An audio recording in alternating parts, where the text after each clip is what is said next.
Good afternoon, and welcome to this week's installment of Theology Thursday. Pastor Chris Laughlin, Messiah Lutheran Church, joined by my friend and colleague, Pastor and Rector James Smith. How are you today, Pastor James? I'm doing quite well, thank you. How are you? You know, it's a little overcast outside, but it's not too cold, so I can't complain. And speaking of the outside, about half an hour ago, we decided to change topics. And since, what was it? Yesterday was Earth Day, is that right? Yesterday was the 50th Anniversary. anniversary. Yep. So in recognition of Earth Day and all that it accomplished 50 years ago, we will begin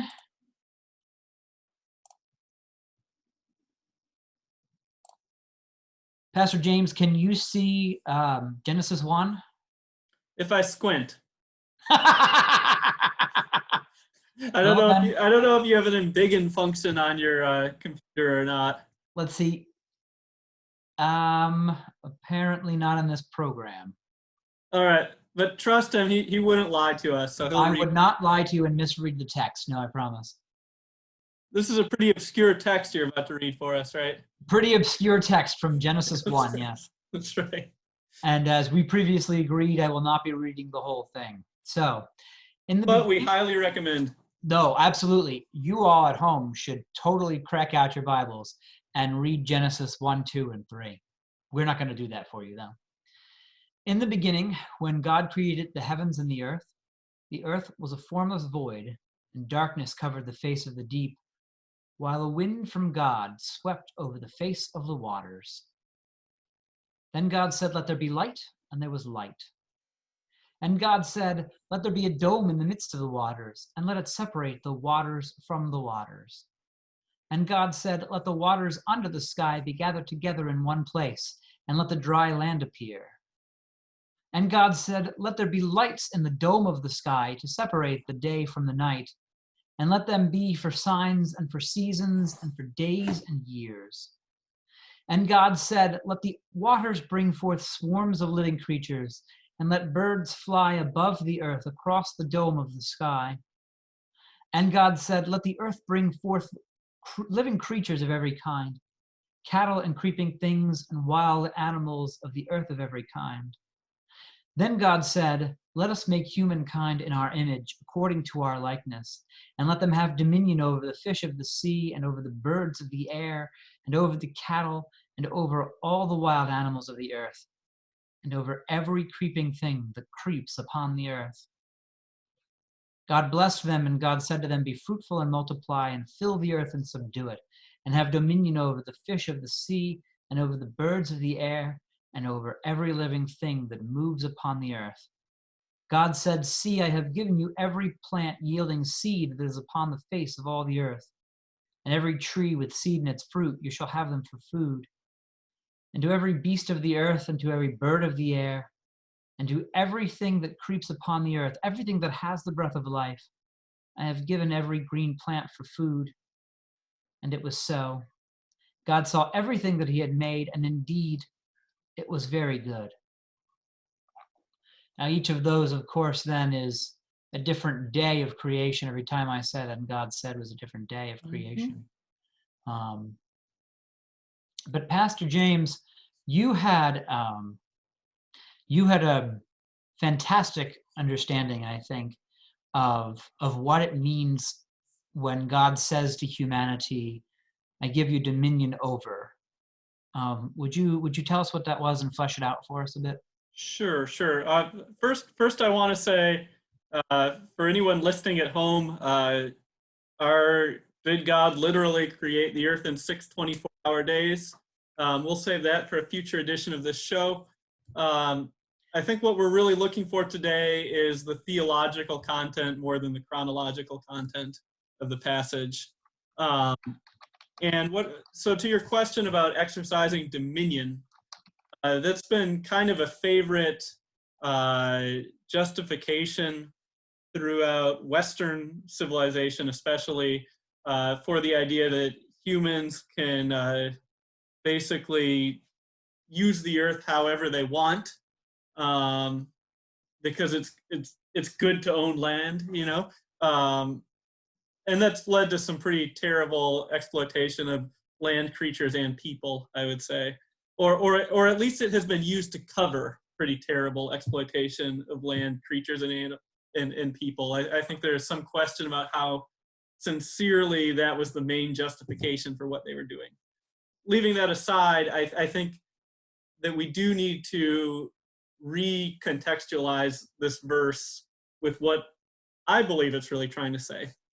I think the word dominion is related to the word for Lord, dominus in Latin, dominion. The game that we have played together, Dominion. That's correct. Great card game, deck building That's game. right. But if you think about how our Lord God actually treats us, is it exploitative? No, not at all. It's more lordship that is for the sake of everyone else. So when I hear this word, I think more in terms of guardianship. Humans are entrusted to fill the earth, to till it and keep it, as we will later hear in Genesis 2. The idea is humans are not lords to lord it over everyone else. That's a pretty terrible lord. But to guard it, to help it grow, to make the earth be the best version of itself that it can be. So when you think about it like that, the question is the earth here for us to just use however the heck we want? No, it's more that we are here to help God's creation thrive.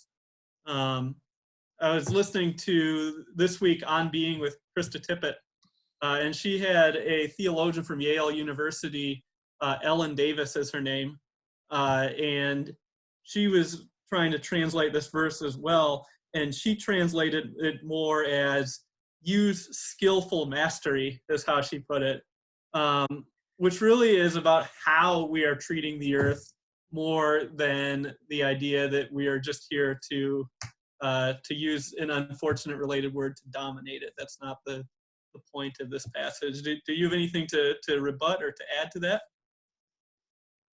No. So it was interesting, you said lordship.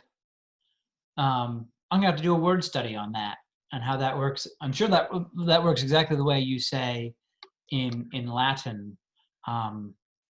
But without my computer tools, my Hebrew is not good enough. Sorry, I said the word exit. I have to be careful. My in-home wiretap devices respond when I address them. Wow. Would you say Alexa offers dominion or guardianship? I would say Alexa exercises guardianship over me. Okay, and why I'm really saying this, Pastor Lachlan, is I am stalling for time right here to bring up on Bible Works 9. There is a Bible Works 10. I do not have it. It's chapter 1, verse 28. Is that what we're looking at? I was looking at verse 26. I only have Bible Works 8. And the word here in Hebrew is the 1, 2, 3, 4, 5, 6, seventh word, a combination of the vav and then the next word appears to be rada. Yeah, one sec. I'm going to show this for our viewers. We're gonna give, if you've ever wanted to be an amateur biblical scholar like us, we're going to use share screen and you can play along with us at home. We might be giving away a trade secret that we don't actually know all of this off the top of our head, but oh well, that's the benefit of following this, is you get to realize that. So you can see right there on our box, we're looking at that number 1 definition to rule, which is, oops, disappeared there. Rada, is that what I'm seeing right there? That's what you're seeing. Yeah. And I think I can bring up Jerome for us. There's the Vulgate. He does not use the dominus word as far as I can see. So that's kind of interesting.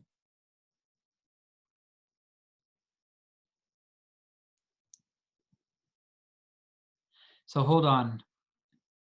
Mm-hmm. Hominem ad imaginum, right? So that's in the image, man in the image, and likeness, similar our to likeness. our likeness, and mastery, Maris, or is it That would be the Piscivus? sea, wouldn't it? That would be the sea. Yeah, fish of the sea. Yeah, I think it's that word preset is the one we want. So I'm going to stop the share right now and see if we can find that. We're doing a little impromptu word study here.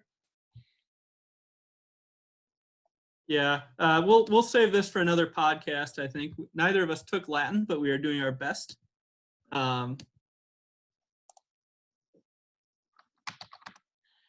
I agree. We should wait on the word count or on the word. If you search. out there are watching and you know Latin, please get back to us. We would love to have your input here.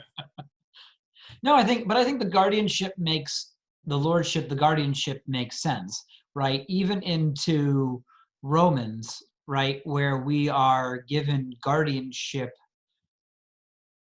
The law gives us guardianship until the gospel arrives. Galatians. Right? Galatians. Yep. Pardon me. Yeah. So yeah, I think one of the practical questions to take away again for me is, what's the difference between a guardian and a tyrannical lord, which are almost the two options that we've been presented. And one thing that you're capturing with Galatians as well is guardianship also recognizes that the thing being guarded usually does not ultimately belong to that guard. They're acting on behalf of someone else. And that's where you hear stewardship a lot in Christianity, that, a steward kind of rules in the absence of the Lord or the sovereign. For example, the steward of Gondor, right? Yes, On the exactly. Lord of the Rings. Right. And he does not do such a great job. We should just come out there and say that, I think. Yeah, he does a pretty terrible job, in fact. But also think about in the ancient world, right? Everyone ruled in the name of the king. So if you had a regional governor, that person was really just administrating on the part of the king. Later in the Roman Empire, it would be the emperor and the kings who sort of owed their loyalty to the emperor. I forget what the phrase they use there is, but yeah. I'm going to spin off of that. This is a point I did not clear with you in the pre-briefing, but I think it's interesting anyway. So a lot of times the way that rule would be recognized would be that there might be a statue of the ruler or of the god, or the seal is what gave the authority. And it's very interesting what Genesis 1 says, which is obviously God. You cannot build any statues of God in the Hebrew Bible. Where is the image of God? God's likeness is printed on us. So it's a reminder for Genesis 1 that human beings are acting in this guardianship role on behalf of God, who actually rules everything. And that's, it's really, really interesting, and we'll come back to this a little later. But as I'm thinking about that, right, our job was to protect and guard creation, but all too often creation needs to be protected and guarded against us. And I think about several months ago now, there was a woman who wanted a selfie with a jaguar, and I think it was the Phoenix Zoo. So she leaned over the jaguar was leaning up against its cage, so sleeping up against its cage. So she leaned over the outer rail to take the selfie, and the jaguar decided she was in its territory. So the jaguar took a swipe at her. But there are always usually two fences at a zoo. There's one to protect you, and there's one to protect the animal. Mm-hmm. I'm ever more convinced, like I said, we'll get back to this later. I'm ever more convinced that we don't need to be protected against animals so much as the animals need to be protected against us. Yeah. We were talking earlier about This was before we started recording, about how quickly, just with the reduced human activity that we have seen in the past few weeks due to the coronavirus, how quickly nature has actually sprung back by itself. Perhaps you've seen the images of the Great Lakes where you can actually see shipwrecks on the bottom right now that you never could before. These images coming out of India, people who are seeing the Himalaya mountains for the first time in their lifetime because there was so much smog there that they couldn't before. There was a beach where the turtle egg laying activity had increased multifold. Yeah, it's been remarkable because people are doing less damage. There are places at least where creation is sort of bouncing back. Yeah, and to me, it raises important theological questions. If you say humans were designed not just to be the pinnacle of creation, but to use that authority to help the rest of creation thrive, if that was the way we were created, and creation seems to be doing just fine without us, thank you, and actually the less of us the better, um, where do humans fall suddenly? I think that's kind of a difficult question to wrestle with. I'm not going to give a flippant or easy answer, but I think it should trouble us based on the biblical witness, based on what God seems to be saying about humans' place in creation, that our reduced activity is not a curse but a blessing for the rest of creation right now. So speaking of blessings and curses, Pastor James, would you, I think our next topic is about the first blessing and curse, is it not? Yeah, I think we were going to start at, so going to the New Testament, sometimes it can be, they're dealing with other issues from creation a lot of the time, I would say. But there are a few places you really pick up on it. And I wanted to read from Romans for us, and then we'll go back to the first blessing and curse. Gotcha. Oh, sorry.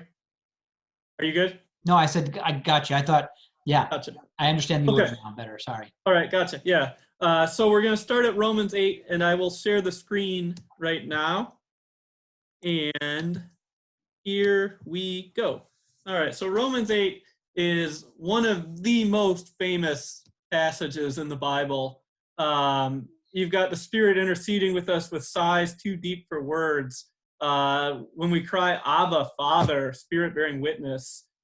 We've got hope does not disappoint us. We have all things work together for the good of those who love God, who are called according to his purpose. Finally, probably the most famous part is this last section.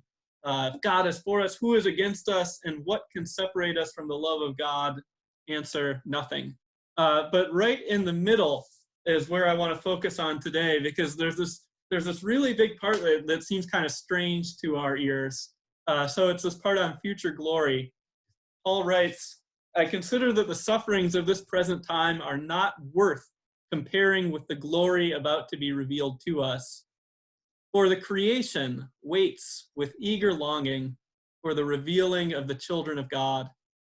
For the creation was subjected to futility, not of its own will, but by the will of the one who subjected it, in hope that the creation itself will be set free from its bondage to decay and will obtain the freedom of the glory of the children of God. We know that the whole creation has been groaning in labor pains until now. And not only the creation, but we ourselves who have the first fruits of the Spirit, groan inwardly while we wait for adoption, the redemption of our bodies. For in hope we were saved. Now hope that is seen is not hope, for who hopes for what is seen?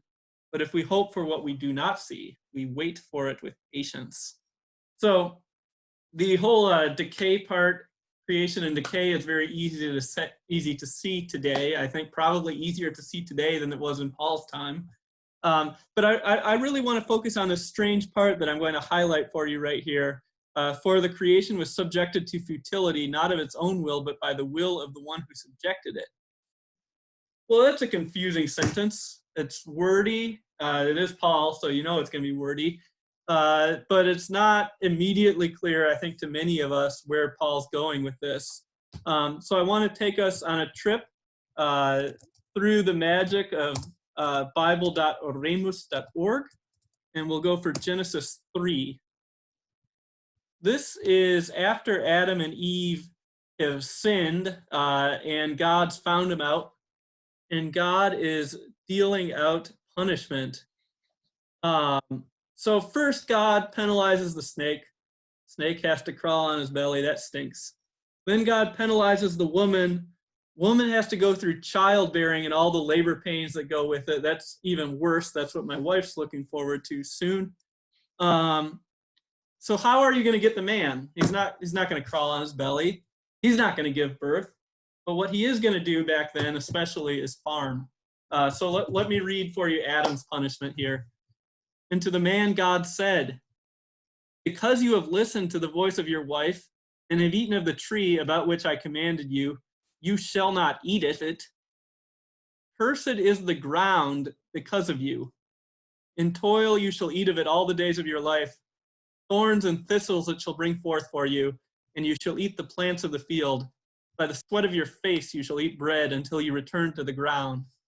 For out of it you were taken. You are dust, and to dust you shall return. So that whole part, cursed be the ground, is in large part explaining to listeners at the time, why is all this work so hard? Backbreaking farm labor, especially no modern technology at the time. Why do I have to struggle so much just to have enough to eat? And it kind of answers that question. But I think that cursed is the ground is really, Paul is going to pick up that part and run with it when he talks about the earth being subjected to futility. Paul no longer looks at it and says, this is just why farming is hard, but he looks at it and he says that all of creation is suffering because of human sin.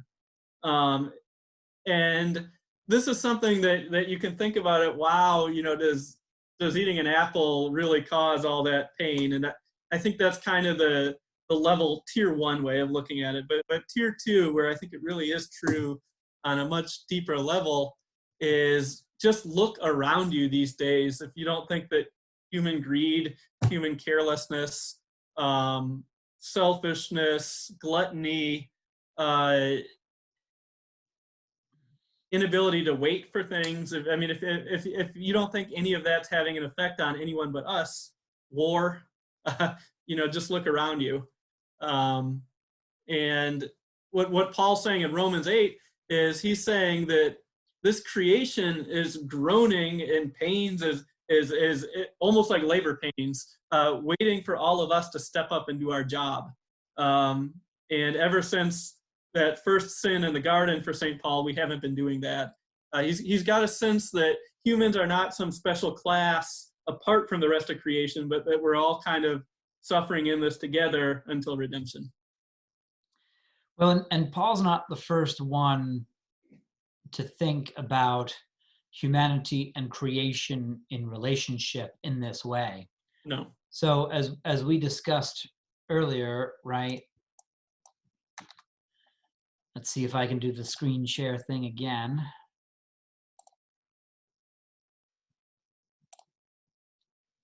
Are you seeing it, Pastor James? I am. We're looking at Isaiah 24. Yes, and I'm making it bigger because I can this time. Yeah. Isaiah 24, 4 through 13. Probably won't read the whole thing, but the earth dries up and withers, the world languishes and withers. The heavens languish together with the earth. The earth lies polluted under its inhabitants, for they have transgressed laws, violated the statutes, broken the everlasting covenant. Therefore a curse devours the earth, and its inhabitants suffer for their guilt. Therefore the inhabitants of the earth dwindled, and few people are left.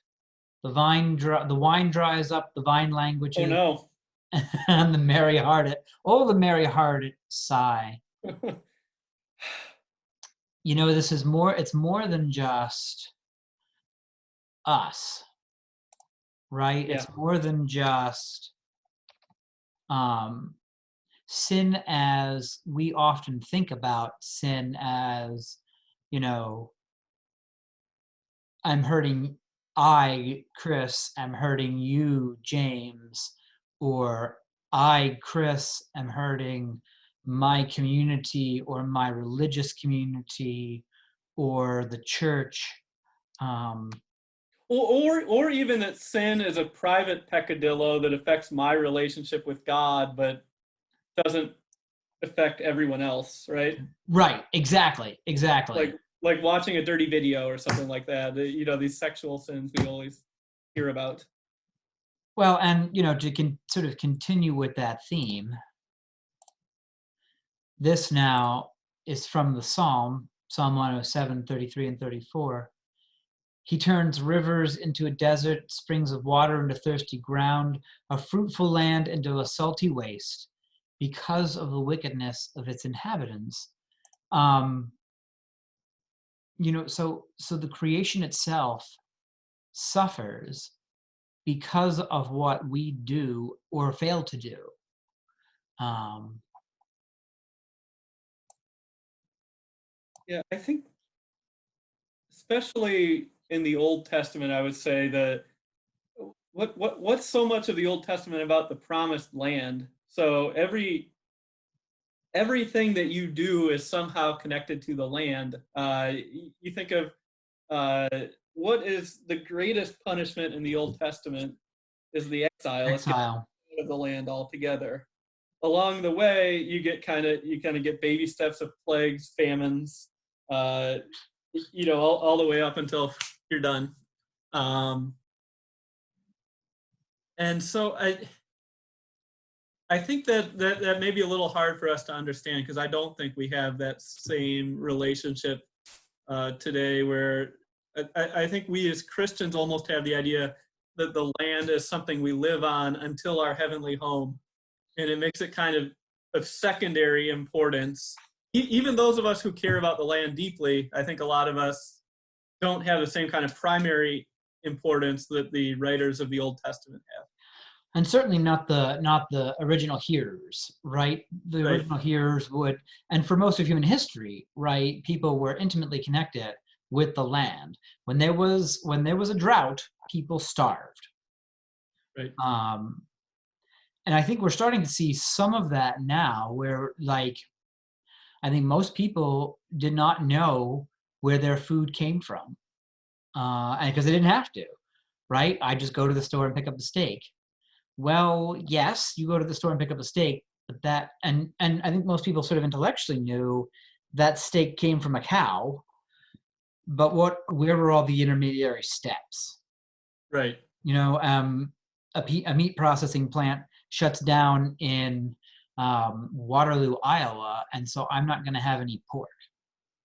Wait, what? And all the people that went into, because we're so separated from all that, right? Um, I mean, even step back and think. Even this conversation we are having now is so not carnational in so many ways. Like the fact, and I'm enjoying this conversation. I'm not pushing you away, but I'm saying uh, we're so far removed from land. We're not physically close to each other. Like I said, the pork is what comes from the store. Uh, we've we've kind of changed the playing field of where reality happens. and then we could have a conversation about when the food supply does begin to fail, who is it that really suffers? Because I'm here to tell you it's unlikely it's going to be me. I'm thinking it's probably not real likely to be you either. um, I know that there will always be wheat, there will always be flour, and there will always be milk, and there will probably always be peanut butter. But I was having a conversation, just this morning with the parishioner. Like some things are starting to run out, and I don't have any blessed clue what it looks like, where it comes from, how it's produced, things like that. And as people from my neck of the woods, very sort of suburban Philadelphia, southeastern New Jersey or southwestern New Jersey, I probably know a great deal more having gone to college in Iowa than many where I'm from, but that doesn't mean I actually know all that much. Well, and can I bring up a point about that, which is think about how many times you have changed land. And I'm the same way. I grew up in Midland, Michigan, which doesn't sound that far for us today, but that speaks more to our society today. That what's a 3-hour drive today would have been a couple of days back then. Lived in Washington D.C., North Carolina, Indiana, Pennsylvania. Yeah, no wonder you're gonna lose touch with the idea of this plot of land a little bit when your land changes, just like you change, not literally, but like you change your clothes. It's something that I think one of the reasons the exile would have been so traumatizing for people is that they were not a society that was used to moving. You'd have kids, then they'd grow up and take care of the farm and so on. And you still see some of that. At my first call, it was really hard for me to understand why people never wanted to leave their home or leave their generational farms. Yeah. To my way of thinking, as they got older, some of them became prisoners in their own homes. Now we could talk about other societal changes since the time of the Old Testament. Honor your father and mother may have been as much about taking care of elderly folks as it was about little children obeying their parents. But Yeah, and sort of some of that breakdown. But the people where I served my first call were really very tied to their land. And then of course we could have a conversation about whether or not it's really theirs, as we were discussing earlier. But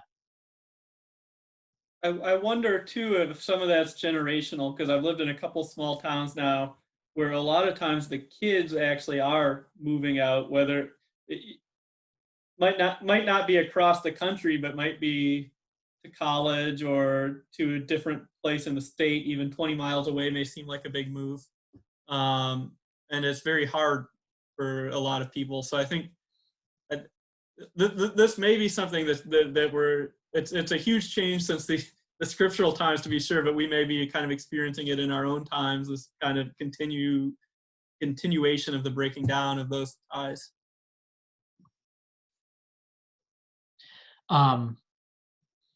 Coming back to a point I was talking about earlier, if you don't know, my wife Rachel and I, we are just about zoo fanatics. We've been to more than 40 zoos all over the country and even the world. And I was going to training out in Washington, and we touched down in SeaTac, and we chose to take a day. We got out there a day earlier. I think we got out there a day early, and we went to visit the Tacoma Zoo. And came to this guy in, I think it was the Red Wolf exhibit. And he was absolutely a Red Wolf evangelist. Like if I've met very few Christians who were half as excited about Jesus as this guy was about red wolves, right? And he explained to us how the Tacoma Zoo took the last group of red wolves, the minimum number for genetic diversity, out of the wild, and I think it was like 27, and brought them to the Tacoma Zoo and began the repopulation of the species. They were well up over, I think, 200 at the time Rachel and I were there, and they were beginning to reintroduce red wolf populations into the southeastern United States. I love zoos. I understand why people have a problem with locking up animals. At the same time, it may be tragically necessary, because people wouldn't necessarily give a crap about these animals if there wasn't a zoo to show them how awesome they are, and the zoos themselves are leading conservation efforts. Pardon me. Maybe actually zoos are a good example, at least contemporary zoos, not always for sure, but of what guardianship could look like. Yeah, if it's done well. I mean, historically, Yeah, you're absolutely right. Zoos were sort of stationary circuses. right. That is my analysis of the history of zoos with their, performing elephants and their trained monkeys and whatnot. Um, but in the modern period, where they're trying to duplicate, um, habitats and provide sufficient nutrition, give each animal enough space, et cetera, et cetera. Um, I Money for definitely think, research. So oh yeah, lead the way in research and conservation. Um, Yeah, I think that's good. We didn't talk about that earlier, but I like that. That zoos are at least going in the direction of what guardianship should look like. At the same time, one of the things I brought up earlier and you sort of pushed back on was that um, yes, life begins in a garden, as the garden rock oh, says, but heaven is presented in Revelation as a city. The heavenly city comes down the New Jerusalem comes down from heaven as a bride adorned for her husband. And I knew a pastor who pointed that out once. We think of cities as dirty and dangerous and all these other things, but I think a lot of that's because we fear each other. In a world in heaven where we don't have to fear each other, perhaps cities are not quite so not quite to be avoided. It is definitely. Go ahead. You pushed back appropriately earlier. Please do I'm so going to push now. back against the pushback just to surprise you. I think maybe one thing I neglected in our earlier conversation is people don't realize how much habitat and wildlife there is in cities as well. Um, I, I don't know, and I think take an overhead of a city. A lot of times you will see, at least I do, a lot more trees and a lot more green space than I ever realized were there for the most part. You think of all the birds that make their homes there. Squirrels, of course. Every city has squirrels. And there are some Rodents, animals that flourish in the midst of human activity. yeah, I heard recently a report, mostly rodents, right? But there are always going to be those animals which thrive in our shadow. Um, yeah. Um, you think of green roofs as a trend that I think is really great. Um, have to talk to the congregation before I do that here at the rectory. And this is the kicker. Humans, you are part of the creation.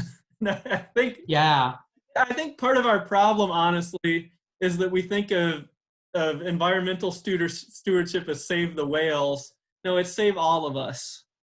Um, and I think most people who know my views know I'd fall down a bit on the tree hugger side.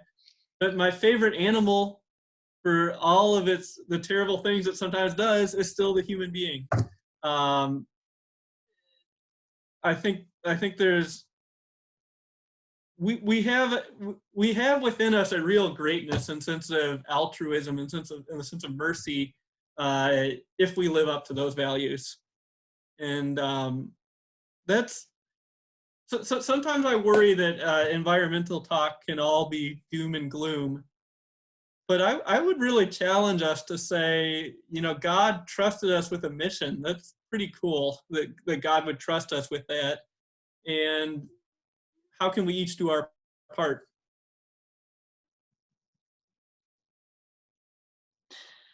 I am on my drive from where I serve Messiah to here where I live. Um, I drive on XY Avenue, in case anybody knows where that is. Sort of northern St. Joe County, southern second or Kalamazoo It's near County. the Schoolcraft DMZ. Yes. I'm just south of Schoolcraft when I turn right. Just south of the train crossing that Yeah, and all of my genius, I cross the train tracks twice to get home.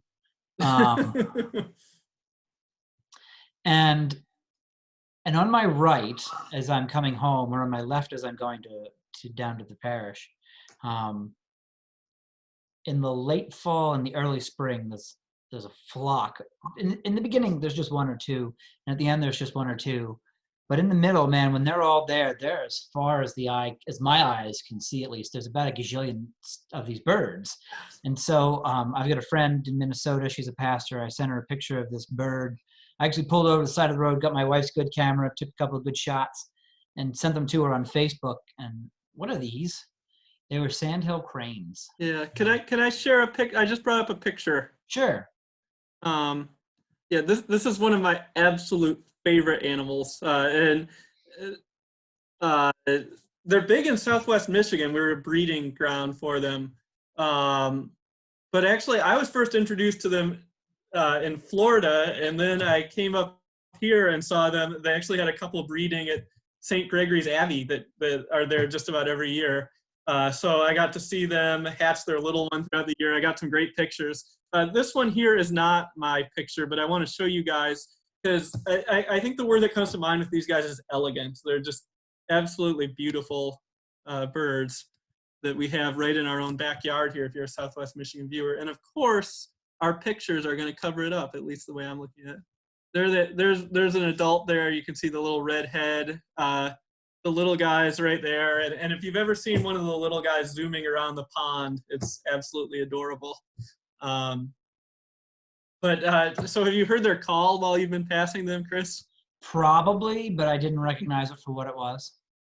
It sounds like this great big cackle. I'm not going to try to imitate it for you now, but play it if you're at home. It's a pretty cool sound. You know what one of my favorite birds is? What's that? We've got a nesting pair apparently in the Constantine area, the bald eagle. Oh, wow. Yeah, I also have a picture. I don't think I've got it on my computer to share, but I've got a picture of two bald eagles looking back at me. In the first shot, it's hard to tell. In the second shot, they're bald eagles. But I verified it with the parishioner. They're sitting right there on the river that runs through Constantine. Yeah, that's a great example too for something we've been talking about, which is you talked about zoos and conservation and ambassador species. And in America, we've got a couple of really great successes that come to my mind off the top of my head, which are two of our national symbols. The bison has come back quite a bit, and the bald eagle has come back a ton. And it kind of, I think there's a couple ways to look at it. One is obviously it's amazing, and it kind of encourages you to know that we really can make a difference if we try. The other is I always kind of think about there are literally millions of species going extinct that we don't hear about.